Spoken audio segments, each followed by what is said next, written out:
नमस्कार। संतोष की रिपोर्ट में आप सबों का स्वागत है। और आज हम संतोष की रिपोर्ट में उस घटना की चर्चा करने जा रहे हैं जिस घटना के प्रकाश में आने के बाद पिछले 3-4 दिनों से पूरा सोशल मीडिया गरमाया हुआ है। मेन एक्सट्रीम मीडिया भी इस खबरों को तवज्जो दे रही है और एक घटनाक्रम को विश्लेषित कर रही है अलग अलग नजरिए से। एक्सपर्ट लोगों की राय भी ली जा रही है।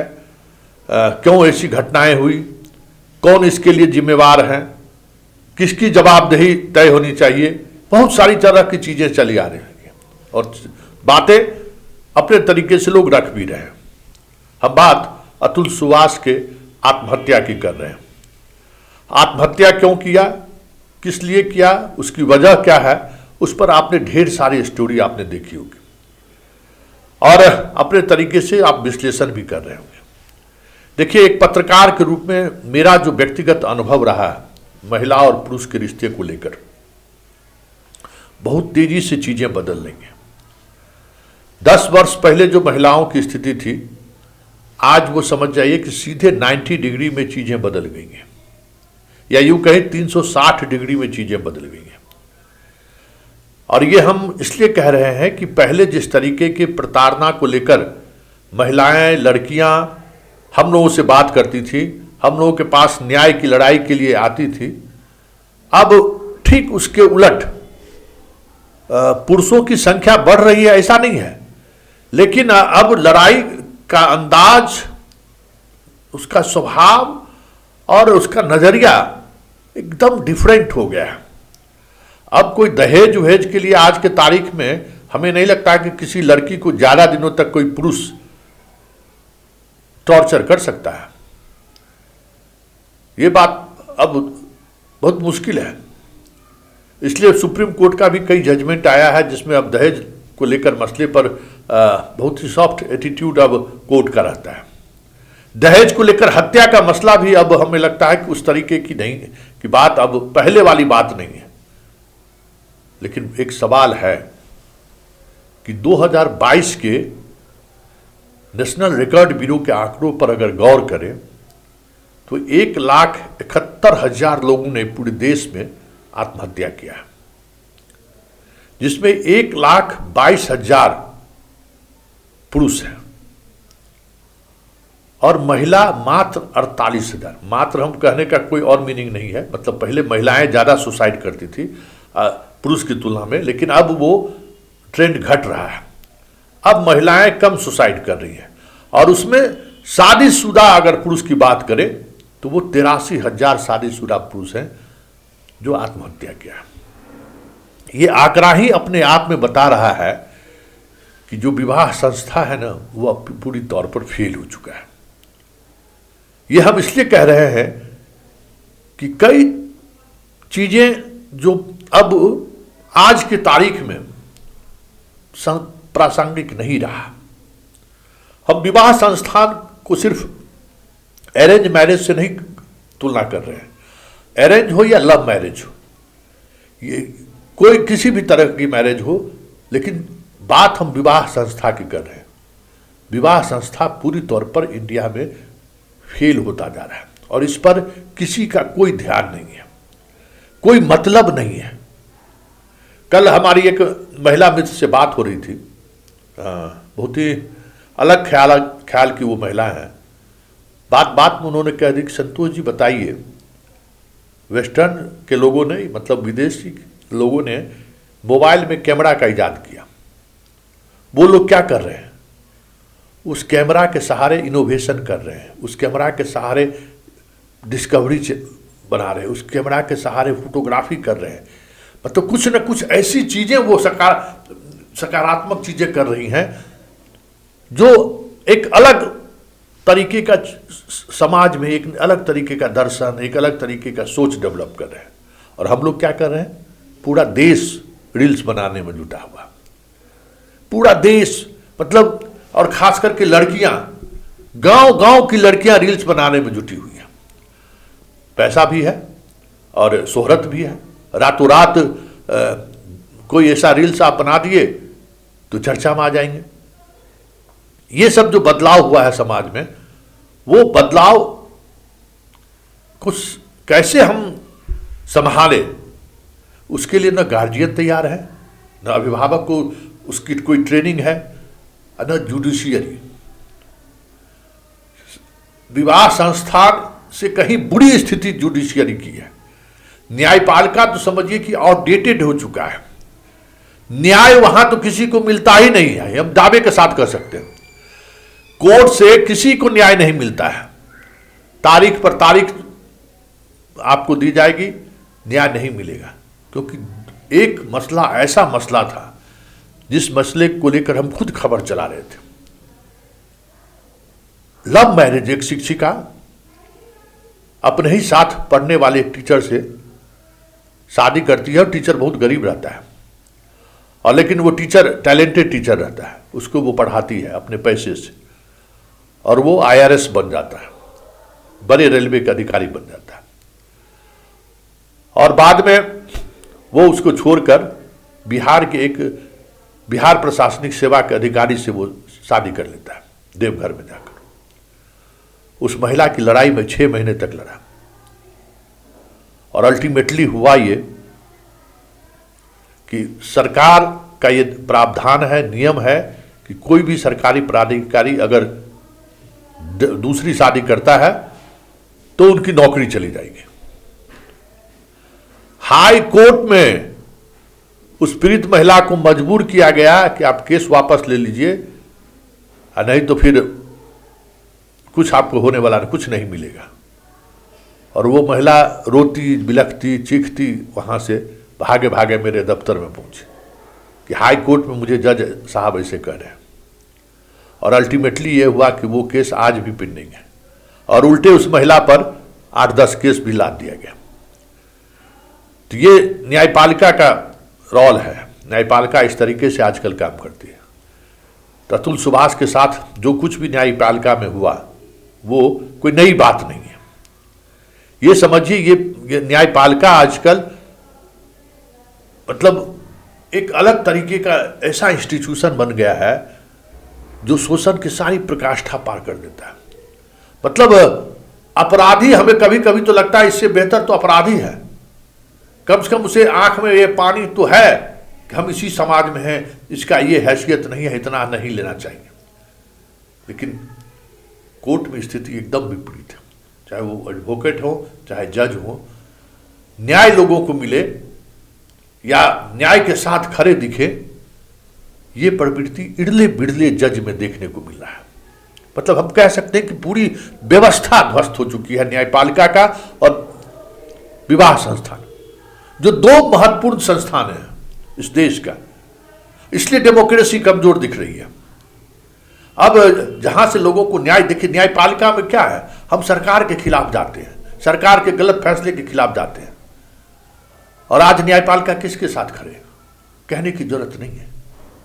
तो ये मौत चिंता का विषय है। ये मौत एक अलग तरीके से सोचने की जरूरत, क्योंकि इन्होंने आत्महत्या करते हुए जो बातें कहने की उन्होंने जरूरत दिखाई है कि मेरे अस्थि कलश को ठीक जज साहब के गटर में जो है सो डाल के बहने के लिए देना, ये एक सीधे सीधे तौर पर ऐसी बात है जो आज सत्य है।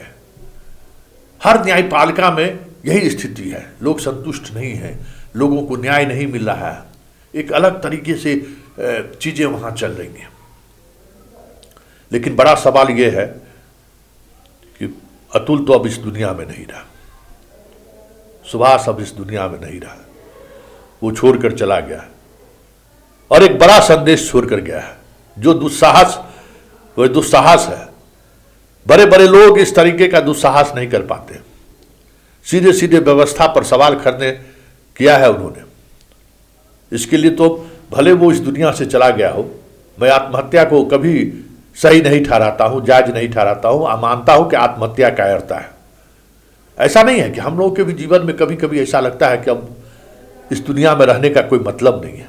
कई बार मुझे भी महसूस हुआ है कि छोड़ चलते हैं इस दुनिया को। कुछ ऐसी स्थिति बन जाती है जिसमें अकेलापन महसूस होने लगता है कि मेरे साथ कोई नहीं खड़ा है, मैं खुद अपने व्यक्तिगत रूप से कहे, लेकिन उस दौर में भी अपने आप को संभालते रहते, नहीं फाइट इट। लेकिन हमारे पास तो माध्यम है, तो हम उस माध्यम से फाइट कर रहे हैं, हम अब उस माध्यम से अपनी बातों को रख रहे हैं। लेकिन सुभाष के पास क्या था, या इस देश के 114 करोड़ 140 करोड़ जनता के पास क्या है? वो अपनी व्यथा किससे बताएगा? वो अपने पीड़ा किससे कहेगा? वो अपनी बात अपने अंदर जो वो लगातार सिस्टम से कुचला जा रहा है, वो कहां कहेगा, कहां बयां करेगा, कौन सुनने वाला है? ये जो प्रवृत्ति बढ़ी है, सोसाइटल प्रवृत्ति बढ़ी है, या लोग इस दौर फ्रस्ट्रेशन के इस दौर में पहुंच जा रहे हैं, उसकी एक बड़ी वजह मीडिया को नपुंसक बनाना है। देखिए, मीडिया शॉक ऑब्जर्वर का काम करता है सोसाइटी में। लोग बहुत गुस्से में रहते हैं, लेकिन उसकी बात अगर मीडिया में चल गई ना, तो उसका गुस्सा बहुत शांत होता है। एक और उदाहरण सुन लीजिए। ये हम इसलिए कहते हैं कि मीडिया सोसाइटी का शॉक ऑब्जर्वर है। एक रोहतास के पहाड़ी पर रहने वाला लड़का मेरा न्यूज देखता था। बामुश्किल जब वो हमसे मिलने के लिए आया, तो ये उस वहां मकई का भूजा लेकर आया था मिलने के। कितना गरीब होगा सो समझ लीजिए। और उसकी महज 2-4 कट्ठा जमीन था, जिस कट्ठा जमीन पर लोग कब्जा कर रहे थे। सब सीओ, बीडीओ, एसडीओ, डीएम सबसे मिलता था, कोई उसकी बात नहीं सुनते थे। तो हम पूछे मेरे पास क्यों आए हो? तो आपका न्यूज देखते हैं। हम ठीक है, तो आप हमारी बात चला दीजिए, हमको मन शांत हो जाएगा। काम हो चाहे नहीं हो, हम अपनी बात कहना चाहते हैं।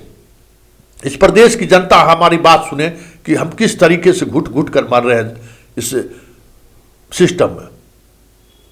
मुझे समझ में नहीं आया कि इस खबर को कैसे दिखाया जाए, तो मैं इसको स्टूडियो में लाइव बिठा दिया। हमको देखिए, एक गांव का एक ऐसा लड़का जो पढ़ा लिखा नहीं है, जिसके पिता ने 2-3 कट्ठे जमीन छोड़ कर गए हैं, वो भी पड़ोस वाले लोग उस पर कब्जा करने पर आमदा है। और ये थाना से लेके, बीडीओ से लेके, डीएम से लेके एसपी तक के दरबार में हाजिरी लगा लिया, सीएम के जनता दरबार तक वो आ गया है, फिर भी इसे न्याय नहीं मिला है। तो ये न्याय की लड़ाई लड़ने के लिए मेरे पास नहीं आया है। इसका कहना है कि मैं अपने दिल की बात कह गया ना, तो मुझे सुकून मिल जाएगा। और उस 15 मिनट तक उसने अपनी पूरी व्यथा कह दी टीवी पर, लेकिन कभी रोया नहीं। उसके आंखों से वो गुस्सा, वो नफरत साफ झलक रहा था सिस्टम से और सिस्टम में बैठे लोगों से। लेकिन सुकून उसे इस बात को हो रहा था कि कहीं कोई मंच मुझे मिला है जहां हम अपनी बात करें। देखिए, सोशल मीडिया मंच कभी नहीं हो सकता है। एक बात समझिए, लोग उसका इस्तेमाल इस तरीके से करने लगे हैं कि हम अपनी व्यथा, अपनी बात सोशल मीडिया पे रख दें। हो सकता है कि उस पर सभी की नजर आए, लेकिन ये जो तरीका है ना, वो तरीका एक खास धारा की तरह आगे बढ़ती है। इससे बहुत बड़ा बदलाव नहीं लाया जा सकता है, सड़क पर उतरना पड़ेगा। तो सुभाष की असली श्रद्धांजलि यही होगा, या सुभाष के न्याय की लड़ाई लड़ने वाले लोगों से मेरा यही आग्रह होगा कि उसने मरते मरते जो बातें कहा है, उन बातों को लेकर चर्चा समाज में होनी चाहिए। उन बातों को लेकर एक सोसाइटी में प्रेशर ग्रुप बनना चाहिए, दबाव समूह बनना चाहिए, जुडिशियरी, पुलिस, सबके ऊपर। नहीं तो इसी तरीके से रोजाना सुभाष मरता रहेगा, हम लोग खबर बनाते रहेंगे, सोशल मीडिया पर लाइव आकर आत्महत्या करता रहेगा, लेकिन कोई बदलाव होगा, इसकी संभावना बहुत कम दिखाई दे रही है। इसलिए सुभाष, देखिए, जेंडर वाइसनेस मत करिए कि ये महिला है या पुरुष है। समस्या है कि ये विवाह संस्थान फेल कर रहा है, और ये जो व्यवस्था फेल कर रहा है, इसको कैसे हम मजबूती प्रदान कर सकते हैं। समाज की क्या भूमिका हो सकता है, परिवार की क्या भूमिका हो सकती है, न्यायपालिका की क्या भूमिका हो सकती है, इस पर एक बड़ी डिबेट की जरूरत है। नहीं तो इस तरीके से चीज़ों को मीडिया में लाकर रोका नहीं जा सकता है। और ये प्रवृत्ति बढ़ रही है और आगे बढ़ेगी, क्योंकि बाह्य कारण इतनी तेजी से हमारे सोसाइटी को प्रभावित करता जा रहा है। ये मोबाइल, जिसकी कल्पना हम नहीं कर सकते। आज ऑस्ट्रेलिया सहित कई यूरोप के कंट्री बच्चों के मोबाइल देखने पर प्रतिबंध, कानूनन तौर पर प्रतिबंध लगा दिया है। हम बिहारी, हम भारतीय हमेशा अपनी स्वच्छंदता की बात करते हैं। हम अपने आप को हमेशा कह सकते हैं कि राइट की बात सोचते हैं, कहते हैं, लेकिन कर्तव्य मेरा क्या है इस पर कभी हम लोग चर्चा नहीं करते। वक्त आ गया है कर्तव्य पर चर्चा करने का और समाज, परिवार, विवाह संस्थान कैसे मजबूत हो इस पर सोचने का। सुभाष अब इस दुनिया में नहीं रहा। हमें लगता है कि सुभाष की बात जिस तरीके से उसने कहा है उस पर मनन होनी चाहिए, उस पर मजबूती से सोचनी चाहिए। दोषी कौन है? सास उसकी भाग रही है, साला उसका भाग रहा है, पत्नी उसकी गुम हो गई है, बंगलुरु पुलिस पहुंच गया है। ये सारी बातें एक मतलब खबर है, लेकिन समाधान नहीं है। सुभाष का उससे न्याय नहीं मिलेगा कि लड़की का माँ, लड़का का भाई जेल चल जाए, उससे उसको न्याय मिलने वाला नहीं है। सुभाष को न्याय मिलेगा तब जब हमारी पूरी व्यवस्था जो सर गल गई है, जो अब व्यवस्था के नाम पर सिर्फ हम लोग ढो रहे हैं, उस व्यवस्था के बदलाव के लिए जब 140 करोड़ जनता की तरफ से आवाज उठनी शुरू होगी तब असल बदलाव होगा।